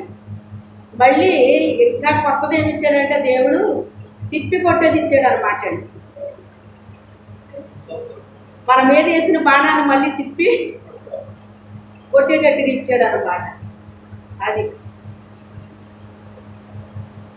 నామకార్థ స్థితిలో వచ్చిన వాళ్ళకి ఎలా చెప్పాలో, విశ్వాసులకు ఎలా చెప్పాలో, అనుభవం కలిగిన వాళ్ళకి ఎలా చెప్పాలో ఇదంతా నేర్పించాడు దేవుడికి. నాకు తెలుసా, అందరికీ ఒకటే చెప్పట్లేదు, ఒకప్పుడులా లేదు, ఇప్పుడు మళ్ళీ మొత్తం మార్చేసాడు ఆయన. ఎవరికి ఎలా చెప్పాలో అది అనుగ్రహించాడు ఆయన. అది నాకు రాదు, కానీ అలా చెప్పడం అవన్నీ చేయడం నాకు రాదు. కానీ పరిశుద్ధాత్మ దేవుడు ఏం చేశాడు, నాకు గ్రేడింగ్ చేయడం అనేటువంటిది. అంటే వీళ్ళ విశ్వాసులు వీళ్ళలాగా వీళ్ళలాగా వాళ్ళకి తగిందే మనం చెప్పాలి, కానీ దానికి మించి చెప్పినా వాళ్ళకి అర్థం అవుతుంది. టైం వేస్ట్, నీ టైం వేస్ట్, నీకు అనారోగ్యం రావడం. మరి నా నీరసం వచ్చేదా రాదా? ఎక్కువసేపు మాట్లాడితే నాకు నీరసం రాదా? నా ఎనర్జీ అంతా ఖర్చు అయిపోద్దా లేదా? ఇంకా ఒకటి తెలుసా మీకు, ఎక్కువసేపు మాట్లాడే వాళ్ళు అంటే గుండెపోటు వచ్చి చచ్చిపోతారంట. అది నిజమో కాదు నాకు తెలియదు, కానీ ఆ టైంలో మాస్టర్ల గురించి చెప్పేవారు ఆ మాట. ఒక మాస్టర్లు ఉదయం నుంచి సాయంత్రం వరకు వాడుతూ ఉంటారు వాళ్ళు, అందుకే త్వరగా పోతారు వాళ్ళు అనేవారండి. అప్పుడు అలాగనివారు, కానీ ఇప్పుడు ఎవరికి ఏ టైంలో ఏం జరుగుతుందో తెలియదు. ఇప్పుడు మొత్తం మారిపోయింది. ఇప్పుడు చిన్నపిల్లలు లేరు, పెద్దవాళ్ళు లేరు, ఎవరు లేరండి, వయసుతో తారతమ్యం లేదు. ఇదంతా సాతాను మన మీద ప్లాన్ ఏంటి అంటే, ఏది ఏమైనా మనం పై స్థానానికి వెళ్లకుండా మనల్ని ఏం చేస్తాడు చూసుకుని ఆపేసేసి కొన్ని భ్రమలు కల్పించి కొన్ని విశ్వాసంలోకి నడిపించి ఈ రకంగా మనుషులు చేస్తూ ఉంటారు. 12 మంది యేసు ప్రభు శిష్యులే, 12 మంది ఆయన తరఫీలో ఉన్నవాళ్ళే, ఆయనతో తిన్నవాళ్ళే, ఆయనతో తిరిగిన వాళ్ళే, ఆయనతో ఉన్నవాళ్ళే, అన్నీ తెలిసిన వాళ్ళే. కానీ 3 వ్యక్తుల్లో ఎంత మార్పు వచ్చిందండి? ఒక అతనైతే ఆయన్ని అమ్మేశాడు, ఏం భయం లేకుండా అమ్మేశాడండి. అంటే చూడండి, అతనికి మరి ఆ డబ్బు సంచి ఎప్పుడైతే ఇచ్చారో సాతానుడు అతనిలో ప్రవేశించి ఏం చేశాడు? ధనాపేక్ష కలుగు చేశాడు. ధనాపేక్ష సమస్త కీడులకు మూలమంటాడు ఆయన. ముఖ్యంగా దైవజనుడా, వాటి నుంచి నువ్వు పారిపోవాలి. ఎందుకంటే వాటిని ఆశించి ఉరి పెట్టుకుని చచ్చిపోయిన వారు కూడా కలరు. అంటే ఎవరతను? యోధా గురించి చెప్తున్నాడు అక్కడ. ముఖ్యంగా ఎవరో ఏం చేయాలట? దైవజనులైన మీరు మరి ముఖ్యంగా మీరు ఏం చేయాలి? ధనాపేక్ష అనేటువంటిది మీలో ఉండకూడదు. ధనాపేక్షకు మీరు దూరంగా పారిపోవాలి అంటే మీరు ఒక్కసారి ఆలోచించుకోండి. ఆ ధనమే కావాలని ఇప్పుడు పరిగెట్టుకుని వెళ్ళట్లేదా అనేక మంది? చెప్పండి, పరుగులు ఎడుతున్నారా లేదండి వైపు? మరి దేవుడు చెప్పింది ఏంటి? మనిషి చేసేదేంటి? అసలు దేవుడు చెప్పిన దానికి వీళ్ళు చేసేదానికి ఏమైనా సంబంధం ఉందా? అందుకే వాళ్ళు ఏం చేస్తారో తెలుసా, పొగుడుతూ ఉంటారనమాట మనిషిని. పొగిడితే వాళ్ళు ఏదైనా ఇస్తారు, ఏదైనా చేస్తారని ఒక ఆశతో పొగుడుతూ ఉంటారన్నమాట అండి. పొగడ్తలకు పన్నోళ్ళు ఎవరు ఉండరట, అందుకే పొగుడుతారటండి బాగా. మెచ్చుకోవడం వేరు. ఎప్పుడు మెచ్చుకుంటామంటే వాళ్ళు చేసిన పని మంచిగా ఉన్నటప్పుడు వాటిని మనం మెచ్చుకుంటాం, చక్కగా చేసావు అని మెచ్చుకుంటాము. అది వేరు, ఇది వేరండి. అయితే ముఖ్యంగా మరి మనం తీసుకున్నదే అంశం ఒక పక్కన వెళ్ళిపోతూ ఉంది, మరి ఏంటో తెలియదు. ఈ పౌలు గారు ఇలా ప్రయాణాలు చేస్తూ చేస్తూ అనేకమైన సముద్రాలు గుండా ప్రయాణం చేస్తూ ఆయన మొత్తం మీద ఒక ద్వీపానికి వెళ్ళాడటండి. ఎక్కడికి వెళ్ళాడు? ఒక ద్వీపానికి వెళ్ళాడు. ఆ ద్వీపానికి వెళ్ళేసరికి మరి చాలామంది మరి అక్కడ చాలా ప్రమాదం వాళ్ళకి ఎదురైందనమాట. ఎదురైనప్పుడు మీలో ఎవరైనా ఈత వచ్చిన వాళ్ళు ఉంటే ఈత కొట్టుకుంటూ వెళ్ళిపోమన్నారు. కొంతమంది ఈత కొట్టుకుంటూ బయటకు వెళ్ళిపోయారు. కొంతమంది ఏంటో పలకలంటాడు. మరి అది ఏంటో మీకేమో తెలుసో మరి లేదో నాకు తెలియదు, కానీ నాకు తెలియదు. వాటి మీద కొంతమంది వెళ్ళిపోయారట. సముద్ర తీరాన్ని గోదావరి దగ్గర ఉన్నవాళ్ళు తెలుస్తూ ఉంటాయి ఇలాంటి విషయం. అది అలాగా కొంతమంది ఆ రకంగా వెళ్ళిపోయారట. ఇంకా మిగిలిన వారు ఏం చేశారంటేనట, అందులో ఉన్న గోధుమ పిండిని వాళ్ళు ఆహారంగా చేసుకుని తినేశారట. తినేసి ఆ వాడ తేలిక చేయడం కోసం అనేసి అందులో ఉన్న గోధుమలన్నీ అందులో పోస్తారటండి. ఆ బరువు తగ్గిపోతే కొంచెం వాడ తేలుతుంది కదా, అలా చేశారటండి. అంటే వాళ్ళు తెచ్చుకున్న ఆహారం మరి నీటి పాలు అయిపోయిందా లేదా? అయిపోయింది. ఇంకా తర్వాత ఏది ఏమైనప్పటికైనా మొత్తం మీద బ్రతికి బయటకు వచ్చారు. ఈ పౌలు గారితో ఉన్న వాళ్ళు బయటకు వచ్చిన తర్వాత ఇప్పుడు చూడండి ఆ మాట. నేను తప్పించుకున్న తర్వాత ఆ ద్వీపం వెళితే అని తెలుసుకుంటుంది. ఆ విశ్వాసం మాకు చేసిన ఉపచారం ఇచ్చంతా కాదు. ఎలాగనగా అప్పుడు వర్షం కుదురు సరిగా ఉన్నదా వారు నిపురాజు పెట్టి మమ్మల్ని అందరినీ చేర్చుకుంటుంది. అప్పుడు పౌరు మోబడి పొందలేని నిపుల మీద వేగా ఒక సర్పము కాకులు బయటకు వచ్చి అతను చెయ్యబడ్డాడు. ఆ ద్వీపవాసులు ఆ జంతువులు అతని చేతిని వేలాడుతూ చూసినప్పుడు నిశ్చయముగా ఈ మనుషుల రామాంతరం సముద్రం నుండి తప్పించుకుని న్యాయవంతుని బ్రతకలేదని అవలోకనం చేసుకోవాలి. అతడైతే ఆ విషయంలో అక్కడి నుంచి వీళ్ళు ఆ ద్వీపానికి వచ్చేసరికి వాళ్ళ గురించి ఏమని రాయబడిందంటే అనాగరికులు నాకు రావట్లేదేంటి ఇది, నాగరికత లేని వాళ్ళు అనమాట అండి. వాళ్ళు ఏం చేశారంటేనంట, అనాగరికులు ఆ ద్వీపవాసులు మాకు చేసిన ఉపచారం ఎంతెంత కాదు అంటారు. వాళ్ళు నాగరికత లేని వాళ్ళండి. అనాగరికులు అంటే ఏంటి? నాగరికత లేని వాళ్ళు, నాగరికత తెలియదు వాళ్ళకి. కానీ వాళ్ళు ఏం చేశారంట, వీళ్ళకి ఉపచారం చేశారు. మీరు గమనించండి, ఉపచారం ఎవరికి అవసరం ఉంటుంది? ఉపచారం ఎవరికి అవసరం ఉంటుంది అంటే వాళ్ళు అనేకమైనవి ఏయో దెబ్బలు పడడమో లేక గాయాలు అవ్వడమో ఇలాంటి ఏయో జరిగినాయి వీళ్ళకి మొత్తం మీద. అందుకే వీళ్ళని చూసి అయ్యయ్యో పాపం ఎలా అయిపోయారా వీళ్ళు అని చెప్పేసి వాళ్ళందరూ పోగా ఏం చేశారు, వీళ్ళకి ఉపచారం చేశారు. పోనీ వాళ్ళు ఏమన్నా నాగరికత తెలిసిన వాళ్ళు కాదు, కానీ వాళ్ళు చాలా వాళ్ళకి ఉపచారం చేసినట్టుగా ఇక్కడ రాశాడు. ఉపచారం చేశాను అంటే సరిపోతుంది అక్కడ, కానీ ఏమని వాడుతున్నాడు ఆయన అక్కడ?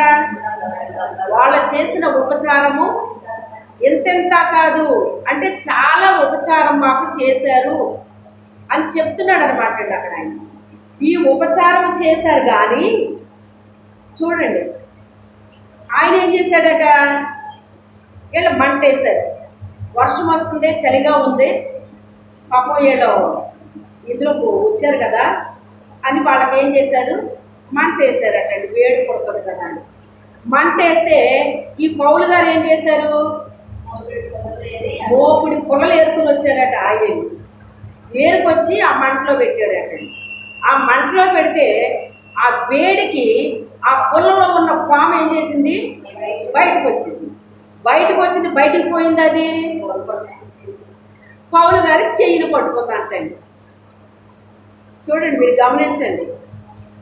అనాగరికులు అంటే ఎలా ఉంటారో మీరు ఆలోచించండి. ఇది పరిశుద్ధాత్మ దేవుడు చెప్తే నాకు అర్థమైంది, కానీ ఎప్పుడు నేను అసలు ఈ టాపిక్ నేను తీసుకోలేదు, నాకు అర్థమవలేదు కూడా.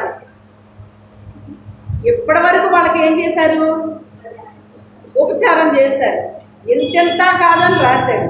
ఇప్పుడు మోపుడు పుల్లలో తెచ్చి అందులో వేస్తే ఇప్పుడు ఆ పుల్లలో నుంచి పాము బయటకు వచ్చి ఈయన చేయిని పట్టుకుంటే ఇప్పుడు అదే ప్రజలు ఏం మాట్లాడుతున్నారు అక్కడ?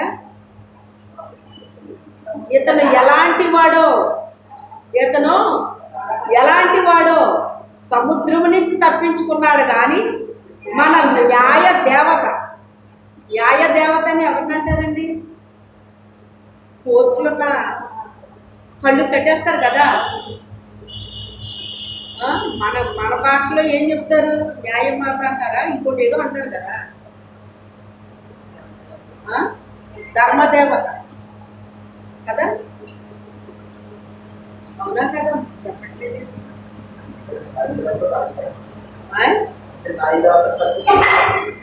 సర్లే, ఏదో ఒకటి ఆ కళ్ళు కట్టేస్తారు. అందుకే మన వాళ్ళు ఏమంటారంటే ఆమెకి చెవులు ఉన్నాయి కానీ కళ్ళు లేవు, అందుకే చెప్పింది వింటది కానీ కళ్ళతో చూడదు అని చెప్పేసి అంటారనమాట. కంపల్సరీ ఆ విగ్రహాన్ని పెడతారంట. కోర్టులో విగ్రహాన్ని పెడతారు. నేను ఇప్పుడు వెళ్ళలేదు కానీ చూడటమే మాటలు. ఇప్పుడు వీళ్ళు ఏం చెప్తున్నారంటే మన న్యాయ దేవత, వాళ్ళ న్యాయ దేవతని ఆరాధిస్తారన్నమాట. దీన్ని బట్టి పూజిస్తారన్నమాట. వాళ్ళు ఏమనుకుంటున్నారు ఇప్పుడు? వాళ్ళందరూ కలిసి ఇతను ఏదో చేశాడు, అతని గురించి ఏమని మాట్లాడారు అక్కడ వీళ్ళు? ఇతను నరహంతకుడు. అతను నరహంతకుడా? అనేక మందిని ప్రభువులోకి నడిపిస్తున్నాడు. ఇప్పుడు అతను ఏమంటున్నారు వీళ్ళు? ఇతను నరహంతకుడు, అందుకే సముద్రంలోనే ఇతను చనిపోవాలి, కానీ అక్కడి నుంచి తప్పించుకున్నాడు. కానీ ఇక్కడికి వచ్చిన తర్వాత మన దేవత ఏం చేసింది? అతను చెయ్యిని పట్టేసింది. అంటే ఇప్పుడు ఇతను ఏమైపోతాడు? వాళ్ళ దృష్టిలో చనిపోతాడు. ఇతను తప్పించుకోలేదు, మన న్యాయ దేవత అతన్ని పట్టుకుంది. అంటే ఇప్పుడు న్యాయ దేవత ఇప్పుడు ఏం చేస్తుంది? ఇప్పుడు వీరికి అక్కడ న్యాయం చేస్తుంది అనమాట. దుర్మార్గుడు హంతకుడు అంటున్నారు కదా, హంతకుడైతే చచ్చిపోవాలి. ఇప్పుడు హంతకుడు కాకపోతే బతుకుతాడు అనమాట. కానీ వాళ్ళు ఏమని ముద్రేసేశారు? ముందేమో ఉపచారం చేశారు, తర్వాత ఏమో హంతకుడు అని ముద్రేశారు. ముద్రేసి వాళ్ళు ఏమని మాట్లాడుతున్నారంటే ఇతను ఇంకా చనిపోతాడా, లేకపోతే అతని చెయ్యి వాసిపోద్దా, ఏం జరుగుద్దో చూద్దాము అని వాళ్ళు చూస్తున్నారటండి. చూస్తుంటే అప్పుడు పౌలు ఏం చేశాడంటే చాలా సింపుల్గా ఆ చెయ్యిని ఇలాగా జాడించాడటండి. ఏం చేశాడు? ఆ చెయ్యిని జాడించాడు. ఎక్కడ జాడించాడు? అది కింద జాడించకూడదు. కింద జాడించాడు అనుకోండి, ఎవరో ఒకరికి వస్తుంది. అప్పుడు న్యాయదేవత వీడు కూడా ఏదో అయ్యి ఉంటాడు, అంత కూడా అయ్యి ఉంటాడు, అంతా చేసినాడు. పాము ఏంటి అసలు? న్యాయదేవత ఏంటంటే నాకు అర్థం మరి అనకూడదు. కానీ పొట్టుల్లో పాలు పోసే ఏదో వస్తుంది పంటగ, నాగులు చెప్తా. అప్పుడు అందరూ కలిసి ఆ పొట్టుల దగ్గరికి వెళ్ళి అందులో గుడ్లు పెడతారటండి. ఆ గుడ్లు పెడితే ఆ తర్వాత వీళ్ళు వచ్చేస్తారు.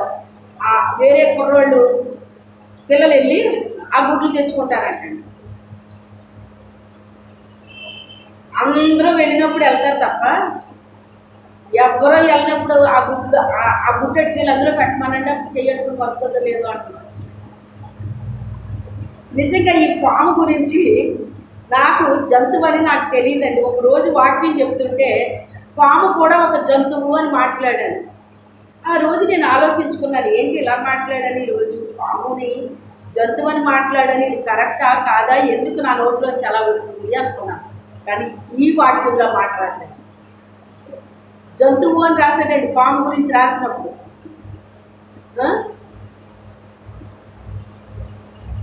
ఈ రీతిగా వీళ్ళు ఏం చేస్తున్నారంటే ఎదురు చూస్తున్నారటండి. ఎదురు చూస్తుంటే ఈయన ఏం చేశాడు ఇప్పుడు? వాళ్ళకి వాళ్ళే మాట్లాడుకుంటున్నారంట. చూసావా, మన దేవత వదలలేదు అతన్ని, అతను నరహంతకుడు అతను అని వాళ్ళు మాట్లాడుకుంటుంటే ఇతనికి వినపడుతుంది. మరి మాట్లాడుకుంటుంటే వినపడదా? 10 మంది మాట్లాడుకుంటున్నారు. ఆ 10 మంది కూడా కాదు, ఇంకా ఎక్కువ మంది ఉన్నారు అక్కడ. ఆ మాటలు అతను విని, అయ్యి బాబా ఈ పాము గురించి ఇంత టాపిక్ జరుగుతుందా ఇక్కడ అని చెప్పి అతను ఏం చేసాడంటే,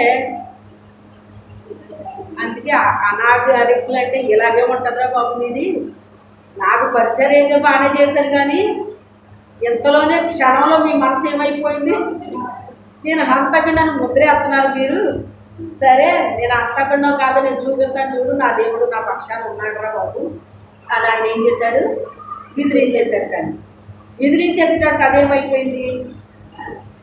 అంతేకాదు, మరి అగ్నిలో పడ్డ కాలుకి ఏం చేస్తుంది? అది కాలు బూళ్ళు అయిపోయింది. అసలు చచ్చిపోవలసింది ఎవరు? ఈయన చచ్చిపోతాడని చూస్తున్నారు వాళ్ళు. ఒకటి చెయ్యన్నా వాసుకోవాలంట, లేకపోతే ఆయన చనిపోవాలంట. అలానే ఎదురు చూసేటాడు. ఆయన తీసుకెళ్ళి ఏం చేశాడంటే అదే అగ్నిలో జాడించాడు, కాలిపోయింది, అయిపోయింది. అప్పుడు మళ్ళీ అదే ప్రజలు ఏమంటున్నారు?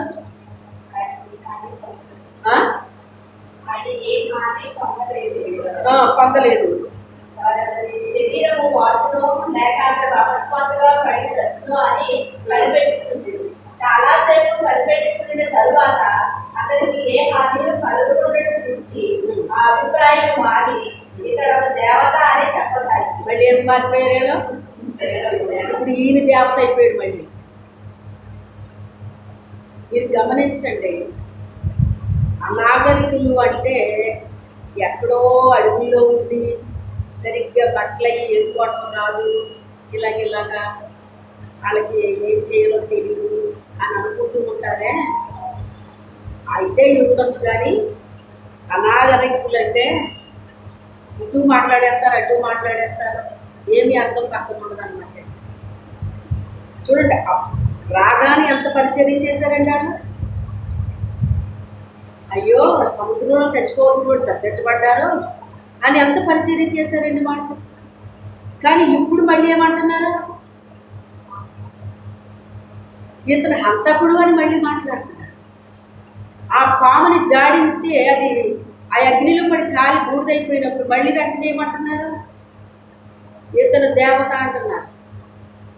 అంటే వాళ్ళకి గ్రహింపు లేదు. అది మీరు ఏదో అనుకుంటున్నారు. అనాగరికత అంటే ఏదో అనుకుంటున్నారు మీరు, ఏదో కాదు. మనకి సరైన గ్రహింపు లేకపోతే మన స్థితి కూడా ఇలాగే ఉంటుంది అన్నమాట. అందుకే మీకు చెప్తూ ఉంటాను, తండ్రి నాకు గ్రహింపు ఈ తండ్రి, నువ్వేం చెప్తున్నావో ఏంటో నాకు అర్థం చేసుకునే నాకు జ్ఞానాన్ని అయ్యా, మీరు అడగాల్సింది ఇయ్యి అడగండి అని చెప్తా ఉంటాను ఎప్పుడు. లేకపోతే ఇలాగే ఉంటుంది అన్నమాట. తెలియని వ్యక్తికి పరిచర్య చేసేసారు, అన్నీ చేసేసారు, మళ్ళీ అదే మనిషి మీద నింద మోపేశారు, మరలా వెంటనే దేవత అంటున్నారు. అంటే వాళ్ళకి ఎంతవరకు గ్రహింపు ఉందో మీరు ఆలోచించండి. గ్రహింపు లేని వ్యక్తులకి ఇదే మాట వర్తిస్తుంది. అది దేవుడు, పరిశుద్ధాత్మ దేవుడు నాకు అర్థమిచ్చింది ఏంటంటే, ఈ వాక్యాన్ని నాకు ఎప్పుడు కూడా చెప్పలేదు ఆయన. చదవడం నేను చదువుకుంటా వెళ్ళిపోయాను, కానీ ఎప్పుడు అది చెప్పాలనుకుంటున్నాడో అప్పుడే అది నాకు బోధిస్తాడండి ఆయన. ఆయన బోధించినప్పుడు నాకు చెప్పిన విషయం ఏంటి అంటే, ఈ రోజుని కూడా అర్థం లేని వ్యక్తులు ఉన్నారు. వాళ్ళు దేవునిలోనే ఉన్నాను అనుకుంటున్నారు, కానీ వాళ్ళకి అంత గ్రహింపు లేదు. గ్రహింపున్న వ్యక్తి ఈ రకంగా ప్రవర్తించరండి. గ్రహింపున్న వ్యక్తి ఈ రకంగా ప్రవర్తించిన వాడు ఇప్పుడు క్షణాల్లో మళ్ళీ దేవత అంటున్నారు అతన్ని. అంటే ఇప్పుడు అతను ఏం చేద్దాం అనుకుంటున్నారు వాళ్ళు? అంతే కదా మరి. ఆయన పూజిస్తే ఆయన ఊరుకుంటాడా? పూజారుడు ఉన్నాడు బాబా, ఆయన పూజ అంటాడు ఆయన. అంతేగాని నన్ను పూజించండి అని చెప్పడు ఆయన. అలాగా క్షణ క్షణానికి మారిపోతారు వీళ్ళు. అంటే సరైన గ్రహింపు లేని వ్యక్తులు అంతే. పరిశుద్ధాత్మ నాకు అర్థం చెప్పాడు. హల్లెలూయా. ఇప్పుడు మీరు ఏం అడగాలి? దేవుడిని నువ్వేది చెప్తున్నావో నాకు అది స్పష్టంగా అర్థం అవ్వాలయ్యా. అట్టి గ్రహింపు నాకు సహించి, లేకపోతే నా ప్రవర్తన కూడా ఇలాగే ఉంటుందయ్యా. వాళ్ళు ఎవరో అనుకుంటున్నాం కానీ నేనే అలా ఉన్నానేమో తండ్రి. నేను ప్రతిదాన్ని నేను సరిగ్గా గ్రహించలేకపోతున్నానేమో ప్రభా. నాకు గ్రహింపుని తండ్రి అని చెప్పేసి ఏం చేయాలి? మనం ప్రార్థన చెయ్యాలండి. ప్రార్థన చెయ్యాలి. అలాంటి వారిగా మనము ఉండకూడదు. దేవుని యొక్క పెట్టిలో జ్ఞానవంతులుగా ఉండాలని కోరుకుంటున్నాం. తెలివి కలిగిన బిడ్డలుగా మనం ఉండాలని కోరుకుంటున్నాం. వివేకం కలిగి మనము ఉండాలని కోరుకుంటున్నాం. అంతే తప్ప వాళ్ళెవరోలా మనం ఉండాలని ఆయన అనుకుంటున్నాం. అలా ఉండాలనుకుంటే మన ప్రవర్తన కూడా ఇలాగే ఉంటుంది. అప్పటికే అలా అనిపిస్తుంది, అప్పటికే అలా అనిపిస్తుంది, అప్పటికే అలా అనిపిస్తుంది. ఏది ఏంటో మనకు అర్థం కాదండి. ఇక వాళ్ళకి మనకి ఏమైనా తేడా ఉందంటారా? చెప్పండి. ఉందా? తేడా లేదు. ఎందుకు తేడా లేదు? ఎందుకు తేడా లేదు? మనము కూడా ఏం అవ్వలేకపోతున్నాం? దేవునిలో డెవలప్ అవ్వలేకపోతున్నాం. ఏం అవ్వలేకపోతున్నాం? అన్నింటిలో డెవలప్ అయ్యి ఉండొచ్చు కానీ దేవుల్లో ఇంకా మనకి ఏం రావట్లేదు, డెవలప్మెంట్ రావట్లేదు. అందుకే ఏది ఏంటో మనకు అర్థం అవ్వట్లేదు. దేవుడు మాట్లాడుతున్నాడు కానీ మనం ఏం చేయలేకపోతున్నాం అంటండి. మీకు ఆ ఒక్క మాట చూపిస్తాను చూడండి. అది చూపించి నేను చూపిస్తాను. ఇంకా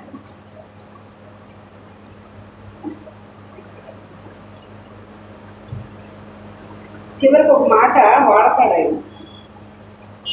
మీ గురించి యెషయా గారు చెప్పిన ప్రవచనము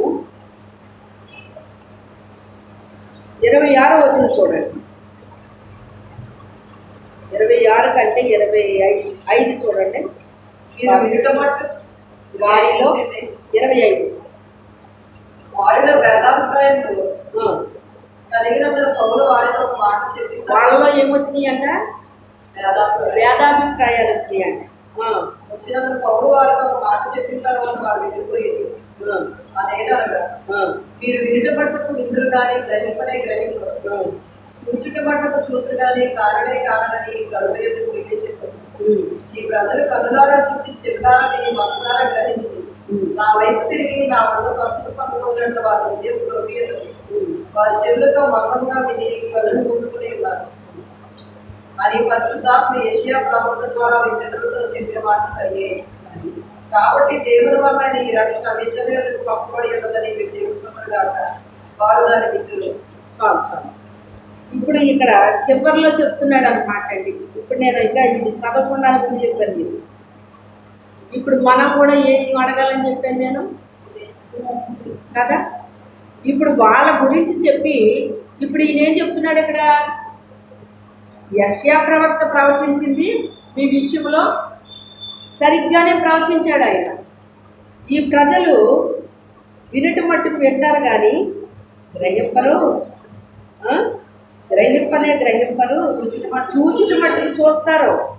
వాళ్ళు వినలేదా అంటే వింటారు, చూడలేదా అంటే చూస్తారు.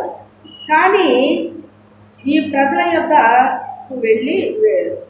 వెళ్ళి చెప్పుము, ఈ ప్రజలు కన్నులారా చూస్తారు, చెవులారా వింటారు, కానీ మనస్సున గ్రహించి నా వైపు తిరిగి నా వలన స్వస్థత పొందకున్నట్లు వారి హృదయము రొవ్వి ఉన్నది. వారు చెవులతో మందముగా ఉన్నవి కనుక మూసుకొని ఉన్నది. అంటే ఇప్పుడు ఎక్కడ ప్రాబ్లం ఉందని చెప్తున్నాడు ఈయన? హృదయానికి, చెవులకి ఉందండి అనారోగ్యం. వినలేదంటే వింటారు, చూడలేదంటే చూస్తారు, కానీ ఆ మాట విని స్వస్థత పొందకున్నట్లుగా వాళ్ళ హృదయం ఏమైపోయింది? రొప్పినది అంటున్నాడు. చెవులు ఏమైంది అంటున్నాడు, మందంగా ఉన్నాయి. అందుకే వాళ్ళు వింటున్నారు కానీ ఏమి గ్రహించలేకపోతున్నారు, చూస్తున్నారు కానీ ఏమీ అర్థం అవ్వట్లేదు. హృదయం ఏమైపోయిందంట. మనం ఏమనుకుంటున్నాం అంటే ఎవరికో అది మనకు కాదు, అది ఎవరికో మనకు కాదు అది అని మనం అనుకుంటాం. కానీ దేవుడు చెప్పింది ఎందుకు మనం గ్రహించలేకపోతున్నాం, ఎందుకు మనకు అర్థమవుతుంది, ఎందుకు దాన్ని అనుసరించలేకపోతున్నాం, అనుసరించి ఎందుకు జీవించలేకపోతున్నాం, ఆయన చెప్పింది ఎందుకు గ్రహించలేకపోతున్నాం మనం. ఎందుకంటే అది నాకు చాలా స్పష్టంగా పరిశుద్ధాత్మదేవుడు చూపిస్తున్నాడండి. ప్రతిదీ చాలా నిశ్చితంగా చూపిస్తున్నాడండి. చూసావా, వాళ్ళకి అర్థమైందా మాట అని అన్నారు, నాకు చెప్తున్నాడు ఆయన. వాళ్ళకి గ్రహించారా, వాళ్ళకి అర్థమవుతుందా, వాళ్ళ ఏమో సమానమే అన్నాడు ఆయన. ఆ తర్వాత వెనక్కి తిరిగి చదివేసరికి యెషయా గారు చెప్పాడు. చూసారా, మీరు అనుకుంటున్నారు వినడం గ్రహించడం అంటే చాలా సులువు అనుకుంటున్నారు మీరు. అర్థమైందా? దేవుని యొక్క స్వరం వినడం అనేటువంటిది, గ్రహించడం అనేటువంటిది అంత సులువు కాదండి. మీరు అనుకున్నంత సులువు కాదది.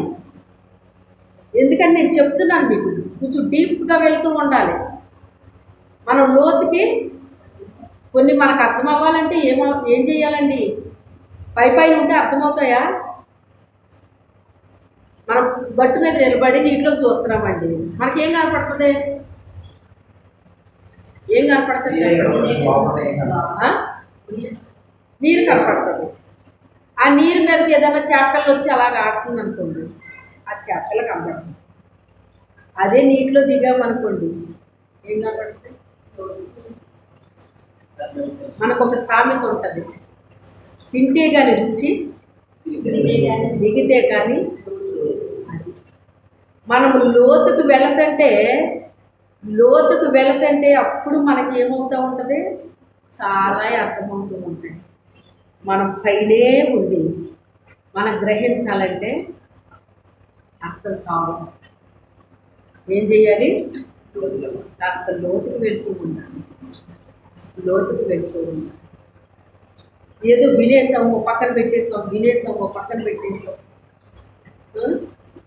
ఏదో చదవడం అంటే ఒక పాఠం చదివి అప్పచెప్పేసినట్టుగా ఉండకూడదండి. ఇది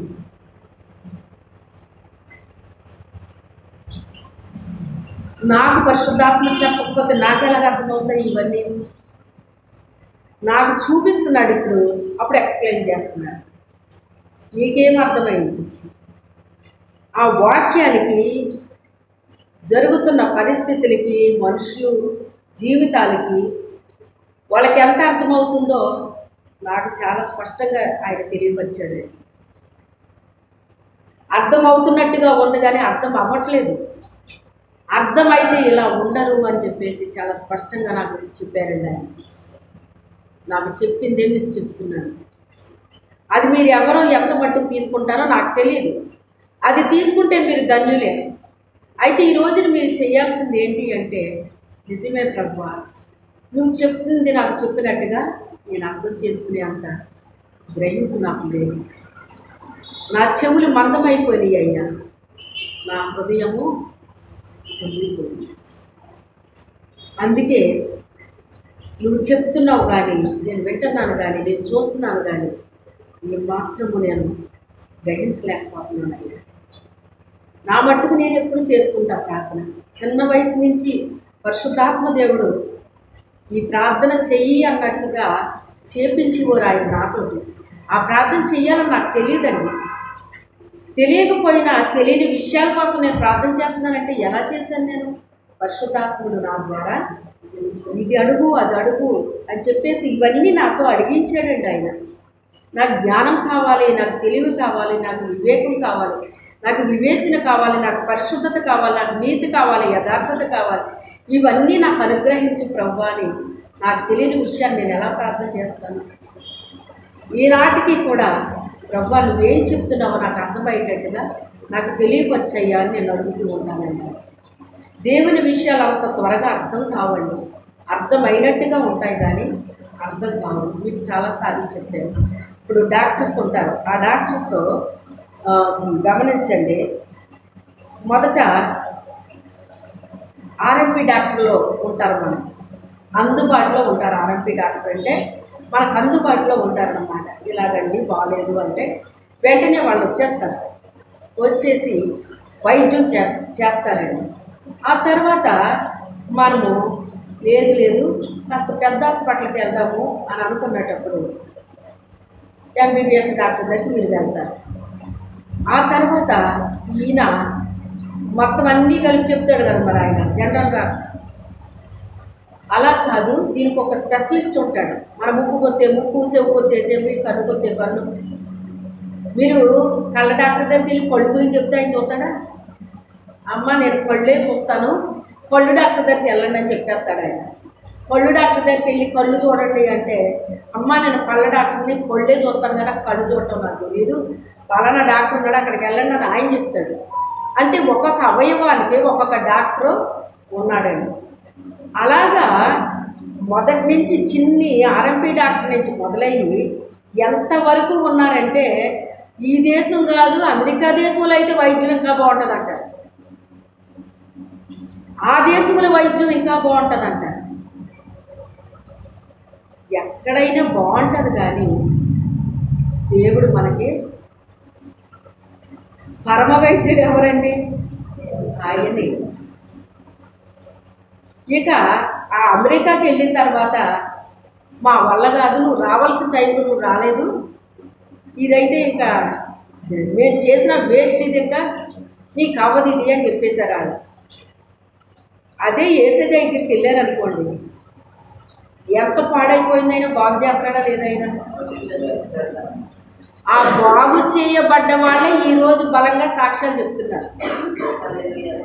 తెలుసా మీకు? నా పరిస్థితి ఇలాంటిది. ఇక డాక్టర్ గారు కూడా ఇంక తీసుకోండి, ఇంక చనిపోతుంది, ఇతను చనిపోతాడని చెప్పేశారు. కానీ నా యేసయ్య నన్ను రక్షించాడు, నన్ను స్వస్థపరిచాడు అని బలంగా బల్ల బుద్ధి సాక్ష్యాలు చెప్తున్నారండి ఈరోజు వాళ్ళు. అర్థమైందా? అంటే భూ సంబంధించిన డాక్టర్లకు అసాధ్యమైనది ఫైనల్ డాక్టర్ ఎవరండి? ఇంకా పరమ డాక్టర్ గారు ఉన్నారు. ఈ వ్యాధి ఇలా మొదలు పెట్టుకున్నావేంటి, ఇలా పాడైపోయిందేంటి, అలా అయితే నా వల్ల కాదు వెళ్ళిపో అని పరలోక డాక్టర్ ఏ వ్యక్తికైనా చెప్పడం మీరు ఎప్పుడన్నా విన్నారా? చెప్పండి. దేవుడు నన్ను స్వస్థపరచనన్నాడండి, ఆయన వల్ల కాదంట అని చెప్పేసి ఏ వ్యక్తికైనా చెప్పడం మీరు విన్నారా? ఆయన చెప్పడం. ఎందుకంటే ఆయనకు అసాధ్యమైనది మనల్ని నిర్మించుకున్నదే ఆయన. ఏ అవయవానికి ఏ వైద్యం చేయాలో ఆయనకి తెలుసు. భూ సంబంధించిన వారు చేయగలిగారు అంటే దేవుడు వాళ్ళకి ఇచ్చిన జ్ఞానాన్ని బట్టి వాళ్ళు పనిచేశారు. వాళ్ళకి తప్పని నేను చెప్పట్లేదు. వాళ్ళకి ఇచ్చిన జ్ఞానాన్ని బట్టి వాళ్ళు పనిచేశారు. నా సాయి శక్తిలో నేను ప్రయత్నం చేశానండి, ఇక నేనేం చేయలేను, ఆ దేవుడే ఏం చేసినాను అని ఒక్క మాట చెప్తారు. ఏ డాక్టర్ అయినా సరే ఆ మాట చెప్తారు. మీకు బాగా ఉంది, బాగా అయినప్పుడు వారు చెప్పే మాట ఏంటో తెలుసా? మేము చేయగలిగింది చేశాం కానండి, నిజంగా మీరు నమ్ముకున్న దేవుడు ఎవరో కానీ ఆయనే మీకు స్వస్థత ఇచ్చాడు, మిమ్మల్ని రక్షించాడు అని చెప్తారండి ఒక మాట. నేను చేశానని చెప్పడండి ఆ డాక్టర్. నేను చేయగలిగింది చేశాను, కానీ మీరు నమ్ముకున్న దేవుడు ఎవరో కానీ ఆయనే చేశాడు. అక్కడ డాక్టర్ గారే కాదు, ఏ రంగంలో ఉన్న వ్యక్తి అయినా ఇలాంటి సాక్ష్యాలు చెప్తారు.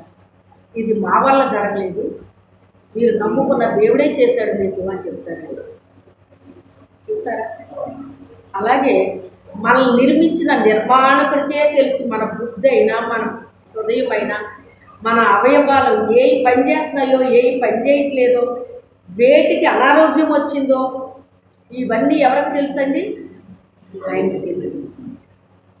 అందుకే ఈరోజు చాలా స్పష్టంగా ఆయన మనకి చెప్పింది ఏంటి అంటే, మీ చెవులు, మీ హృదయం, ఈ రెండు మీకు స్వస్థత లేకపోతే నేను చెప్పింది మీకు అర్థం అవ్వదు అంటున్నాడు ఆయన.